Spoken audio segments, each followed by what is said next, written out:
यदि जिंदगी के लिए आप में उत्साह है तो जिंदगी में भी आपके लिए उत्साह होगा। नमस्कार दोस्तों, सुनहरी सोच सुनहरे भविष्य में आपका स्वागत है। मैं सूरती बेदी।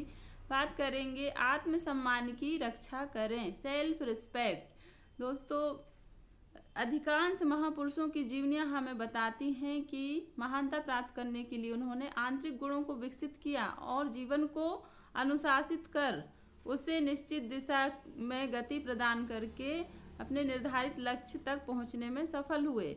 उनके चारित्रिक गुणों में एक था आत्मसम्मान। सर जोहन हर्शेल ने कहा है कि आत्मसम्मान समस्त सद्गुणों की आधारशिला है। आत्मसम्मान क्या है? आत्मसम्मान का सीधा सा अर्थ है खुद का सम्मान, यानी अपने नज़र में खुद का मूल्य। हम अपने बारे में क्या सोचते हैं, क्या महसूस करते हैं और हम अपने आप को आंकते हैं कि हम क्या हैं और क्या हमें और इम्प्रूव करना है, क्या प्राप्त करना है। यह आत्मसम्मान। आत्मसम्मान में सभी गुण समाहित हैं: अनुशासन, उत्तरदायित्व, साहस और लगन, दूसरों के प्रति प्रेम भावना और अच्छी भावना। यह सभी गुण आत्मसम्मान में समाहित हैं। और जो आदमी यह जान लेता है कि वह क्या है और उसे शीघ्र क्या होना चाहिए, वही सर्वश्रेष्ठ है। हमारे अंदर जैसे विचार होते हैं उसी के अनुरूप हमारे व्यक्तित्व का निर्माण होता है। जैसा हमारा व्यवहार होता है दूसरों के सामने, उसी के अनुरूप दूसरे भी हमारे साथ व्यवहार करते हैं। यही हमारा कि हम अपने बारे में कैसा सोचते हैं, कैसा महसूस करते हैं, अपने आप को कैसा आंकते हैं, यही आत्मसम्मान की संज्ञा दी गई है। और फ्रांसिस बेकन ने कहा है कि आत्मसम्मान मनुष्य के विचारों को, दुर्गुणों को बस में रखने की लगाम है। एक निर्धन व्यक्ति ने प्रार्थना करते हुए कहा, हे प्रभु, मेरे विचार पवित्र हों। तो उन्होंने अपने आत्मसम्मान की ही बात कही और यह विचारों को शुद्ध करने पर अवलंबित है। जब हमें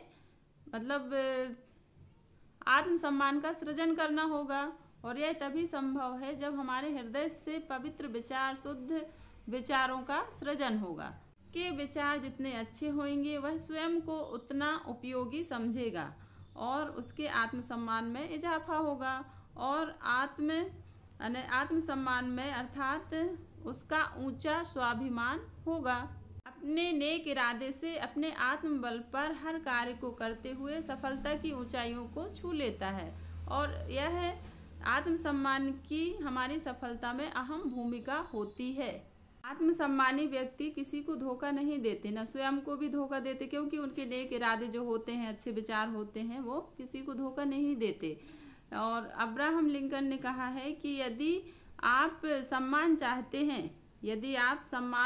चाहते हैं तो बिल्कुल ज़रूरी है कि वह आपके कार्य में सिद्ध हो कि आप इसके पात्र। आत्मसम्मानी व्यक्ति के कुछ विशेष गुण हैं। अच्छे विचारवान व्यक्ति ही आत्मसम्मान की बातें करते हैं, जैसे कि गुस्सा, क्रोध, भय, द्वेष, इन सभी से अच्छे विचार मुक्ति दिला देते हैं। यदि हम आत्मसम्मानी हैं, अच्छा सोच रहे हैं, अच्छे विचार हैं, तो हमें इन सारी चीज़ों से हम कोसों दूर हो जाते हैं। दोस्तों, खुशहाली, संतुष्टि और मकसदों से भरी जिंदगी हमें मिलती है क्योंकि हम अपने बारे में जैसा महसूस करते हैं, सोचते हैं, वही दूसरे के व्यवहार में हमारे प्रति झलकता है। इससे हमारे आत्मविश्वास में बढ़ोतरी होती है, आत्मविश्वास बढ़ता है, मजबूत होता है। तो यदि पसंद आता है तो कम से कम 5 लोगों में शेयर कीजिएगा, सब्सक्राइब कर लीजिए ताकि अगले वीडियो का नोटिफिकेशन आपको मिलता रहे। Thank you so much. Take care. Bye bye.